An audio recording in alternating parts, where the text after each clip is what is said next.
बिस्मिल्लाहिर्रहमानिर्रहीम। अस्सलाम वालेकुम नाज़रीन। फेसबुक और यूट्यूब चैनल के साथ मैं हूँ आपका मेज़बान अबू शाम। नाज़रीन कराम, एक रोज़ कबल वज़ीर आज़म मियाँ शहबाज शरीफ ने डेरा इस्माइल खान के सैलाब ज़दा इलाकों का दौरा किया और इस मौजू पर मैंने आपको कल ही ये वीडियो बना के देनी थी, लेकिन बहुत माजरत के साथ कि तबीयत की नासाजी की वजह से कल मैं ये वीडियो नहीं बना सका। वज़ीर आज़म शहबाज शरीफ के दौरा डेरा इस्माइल खान के हवाले से गुफ्तगू करने से पहले एक अभी की ताज़ा खबर मैं आपको दे दूँ। और ख़बर ये है कि इलेक्शन कमीशन ऑफ पाकिस्तान ने उन 9 हलकों पर जिन पर इमरान खान ने खुद इलेक्शन लड़ने का फैसला किया था, उन 9 हलकों के ज़िमनी इंतखाबात को मुलतवी कर दिया। और ये बात मैंने आपको उस वक्त जब इलेक्शन कमीशन ने इन हलकों पर ज़िमनी इलेक्शन कराने का ऐलान किया था और उसके बाद इमरान खान ने खुद इन 9 हलकों पर इलेक्शन लड़ने का फैसला किया था, तो उस वक्त भी मैंने आपको बताया था कि जो हालात चल रहे हैं या इस वक्त इमरान खान की मकबूलियत जिन बुलंदियों पर है, तो ये 90% इम्कान है कि इमरान खान इन 9 के 9 हलकों से कामयाब हो जाएंगे। अगर वो इन 9 हलकों में से कामयाबी हासिल करते तो वो सिर्फ पाकिस्तान का ही नहीं बल्कि आलमी रिकॉर्ड बन जाता। और इस वक्त जो सूरत हाल थी उन 9 हलकों में, तो वो ये थी कि इमरान खान 9 के 9 हलकों में से वादे तौर पर कामयाब हो रहे थे, जिसके बाद अभी जो खबर आई है उसके मुताबिक इलेक्शन कमीशन ऑफ पाकिस्तान ने इन 9 हलकों में होने वाले ज़िमनी इंतखाबात को मुलतवी कर दिया है। तो इसके बाद हम वज़ीर आज़म शहबाज शरीफ के दौरा डेरा इस्माइल खान के हवाले से बात करते हैं। एक रोज़ कबल वज़ीर आज़म मियाँ शहबाज शरीफ ने डेरा इस्माइल खान के सैलाब ज़दा इलाकों का दौरा किया। उनका जो मेन पॉइंट था वो था डेरा इस्माइल खान से द्राबन रोड पर सकू का मकाम, जहाँ पर आज से तकरीबन 15 रोज़ पहले सकू और गंडी आशे के दरमियान एक पुल सैलाबी रेले में बह गई थी। और इस पुल के सैलाबी रेले में बह जाने की वजह से डेरा इस्माइल खान का एक बड़ा इलाका यानी कि तहसील द्राबन के बेशतर इलाके जो सैलाब से शदीद मुतासर हो चुके थे, उनका रब्ता डेरा इस्माइल खान शहर और मुल्क के दीगर इलाकों से कट गया था। इसके साथ ये मेन शहरा द्राबन से आगे दराजिंदा, ज़ोब और क्वेटा तक जाती है और रोड बंद होने की वजह से काफ़ी मुश्किलात और दुश्वारियाँ थी। और जो तहसील द्राबन के ये इलाके थे जो सैलाब से मुतासर हो चुके हैं, तो उन तक इमदादी सामान या भारी मशीनरी वो नहीं पहुंच पा रही थी। बहरहाल कल उस पुल का इफ्तिताह तो कर दिया गया, लेकिन उस पुल की जो कैपेसिटी है वो है 40 टन। तो कंटेनर या दीगर भारी गाड़ियाँ जो हैं वो इससे अब भी नहीं गुजर सकती, क्योंकि इसकी जो कैपेसिटी है वो इंतहाई कम है। और इस कम कैपेसिटी की एक छोटी सी पुल के लिए वज़ीर आज़म शहबाज शरीफ का यहाँ आना और उसका इफ्तिताह करना एक बहुत बड़ा मजाक ही समझा जा रहा है, क्योंकि ये पुल कोई इलाके के लिए तोहफा नहीं था, ये वक्त की ज़रूरत थी। और पाकिस्तान समेत दुनिया भर में ऐसा होता है कि जब ऐसी आफात, सैलाब जैसी ऐसी आफात आती हैं, सड़कें और रास्ते कट जाते हैं, तो फौरी तौर पर इन पुलों की तामीर की जाती है और उन इलाकों का ज़मीनी राब्ता बहाल करना ये सबसे बड़ी ज़रूरत होती है।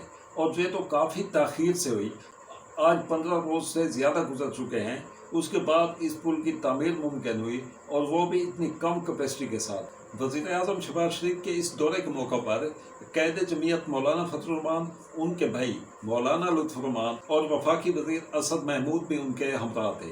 तो इस मौका पर वज़ीर आज़म शहबाज शरीफ ने अपने खिताब में जो कहा वो मैं आपको बता देता हूँ। वज़ीर आज़म शहबाज शरीफ ने कहा कि एक बार फिर मुसीबत की घड़ी में हाजिर हुआ हूँ। मुल्क के तमाम सैलाबज़दा इलाकों के दौरे किए डेरा में दूसरी बार आया हूँ। तमाम इदारों ख़ुसूसन पाक फौज का शुक्रगुजार हूँ। इन लोगों ने ऐसे ऐसे इलाकों में लोगों की मदद की जहाँ पर पहुँचना मुमकिन नहीं था।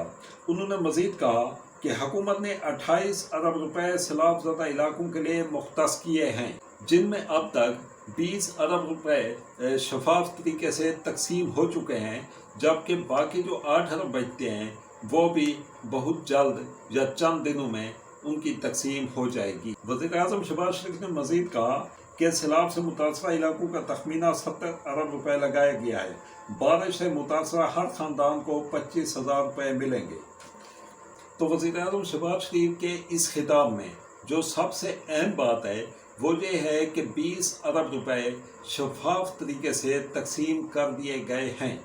اب یہ ڈیر اسماعیل خان کے متاثرین سیلاب بھی بتائیں گے کہ ان کو ان 20 ارب میں سے کتنا پیسہ ملا ہے، یا اس کے ساتھ وفاقی حکومت سے اب تک کیا ملا ہے۔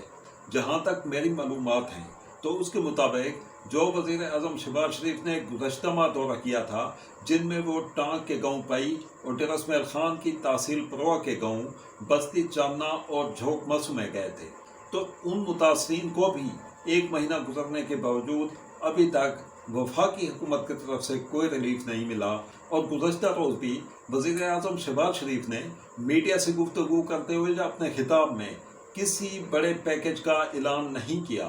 سیلاب متاثرین کے لیے ڈیر اسماعیل خان یا ٹانک ان علاقوں کو کوئی بھی پیکج نہیں دیا گیا، بلکہ گفتگو کو اس انداز میں کیا گیا کہ جو کچھ فلاحی تنظیموں یا صوبائی حکومت کی طرف سے مل رہا ہے تو وہ بھی وفاقی حکومت کر رہی ہے۔ یا اس ساری گفتگو میں کہیں کہیں مجھے یہ بھی محسوس ہوا کہ میاں شہباز شریف یہ کہہ رہے ہیں کہ اب تک آپ کو جو کچھ بھی ملا یا جو کچھ آپ کو مل رہا ہے یہ میری ذاتی جیب سے جا رہا ہے۔ اس موقع پر وزیر اعظم شہباز شریف کو نیشنل ہائی وے اتھارٹیز کی طرف سے اس بنائی جانے والی سکو پل یا اس کے ساتھ دیگر علاقوں جو سڑکیں اور شاہراہیں سیلابی ریلوں سے کٹ گئی تھی اور ان کی جو مرمت کا سلسلہ جاری ہے یا ان کو جو پنچر لگائے جا رہے ہیں، اس معاملے پر نیشنل ہائی وے اتھارٹی نے وزیر اعظم شہباز شریف کو بریفنگ دی۔ اور یہ بھی ایک عام سی بات ہوتی ہے کہ جیسے میں نے پہلے بتایا کہ جب سیلاب میں راستے کٹ جاتے ہیں اور ان سیلاب زدہ علاقوں کا دیگر علاقوں سے زمینی رابطہ ختم ہو جاتا ہے تو زمینی رابطہ بحال کرنا یہ سب سے پہلی ترجیح ہوتی ہے، اور یہ ہر جگہ ہوتی ہے۔ کوئی ڈیر اسماعیل خان کے سیلاب متاثرین یا عوام یا اہلیان علاقہ پر کوئی احسان نہیں کیا جا رہا۔ جبکہ وزیر اعظم شہباز شریف نے تقریباً 1 ہفتہ قبل سندھ کا بھی دورہ کیا۔ سندھ میں جو سیلاب زدہ علاقے ہیں وہاں پہ انہوں نے دورہ کیا اور ان علاقوں کے لیے 15 ارب روپے کا اعلان کیا گیا، جبکہ ڈیر اسماعیل خان میں صرف ایک سگو پل کا افتتاح کیا گیا۔ اگر اس کا افتتاح نہ بھی کیا جاتا تو بھی اس پل کو بنانا وقت کی ضرورت تھی اور بن جاتی۔ میرے خیال میں یہ بھی کم کیپیسٹی کی ہے، جو ضرورت ہے اس سے کافی کم ہے اور کافی تاخیر سے اس کو تعمیر کیا گیا ہے۔ اس کو بہت پہلے تعمیر کر لینا چاہیے تھا۔ تو میں بات کر رہا تھا کہ وزیر اعظم شہباز شریف نے جب سندھ کا دورہ کیا تو سندھ کے ان علاقوں کے لیے 15 ارب روپے کا اعلان کیا۔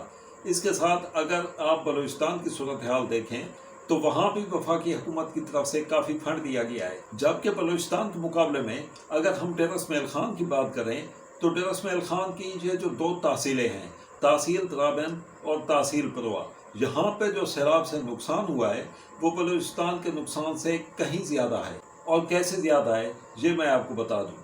صوبہ بلوچستان پاکستان کا رقبے کے لحاظ سے سب سے بڑا صوبہ ہے اور آبادی کے لحاظ سے سب سے چھوٹا صوبہ ہے۔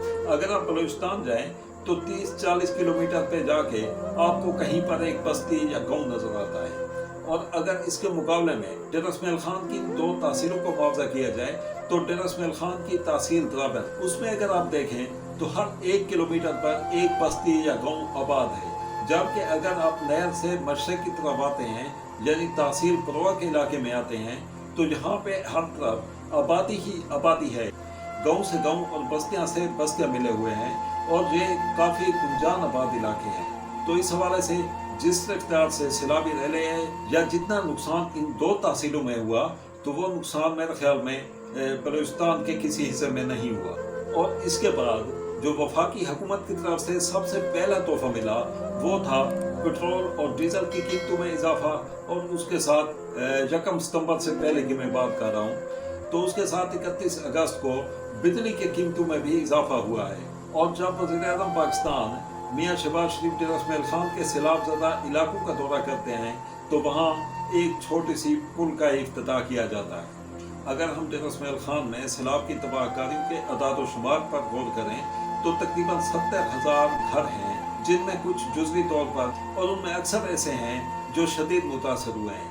اس کے ساتھ اگر ہم دیکھیں تو ہزاروں جانور جو ہیں وہ اس سیلابی ریلے میں بہہ گئے ہیں۔ اس کے ساتھ پلوں، سڑکوں اور سکولوں کا نقصان ہوا ہے، اور آبادیوں کے بعد اگر ہم سب سے بڑا نقصان دیکھیں تو ڈیر اسماعیل خان میں زراعت کا بہت بڑا نقصان ہوا ہے۔ ڈیر اسماعیل خان جو ہے یہ خیبر پختونخوا کا وہ زرعی ضلع ہے جو اپنے ساتھ पूरे सूबे के ज़रिए अजनास की ज़रूरत को पूरा करता है। तो डरस महल खान में सैलाब की तबाहकारियाँ ज़री हवाले से भी बहुत ख़तरनाक हैं। महरीन ज़राअत के मुताबिक ये जो सैलाबी रेला आया है और इसका ये जो पानी है, किसी भी ज़री ज़मीन में अगर ये पानी 1 महीने तक रुक जाता है या ठहरा रहता है तो वो ज़री ज़मीन अगले 50 साल के लिए बंजर हो जाएगी। इसके साथ अगर हम CRPC चश्मा रेपन कैनाल का जिक्र करें तो वो जगह जगह से टूट चुकी है और ज़राअत के लिए इसकी फौरी बहाली ये सबसे बड़ी ज़रूरत है।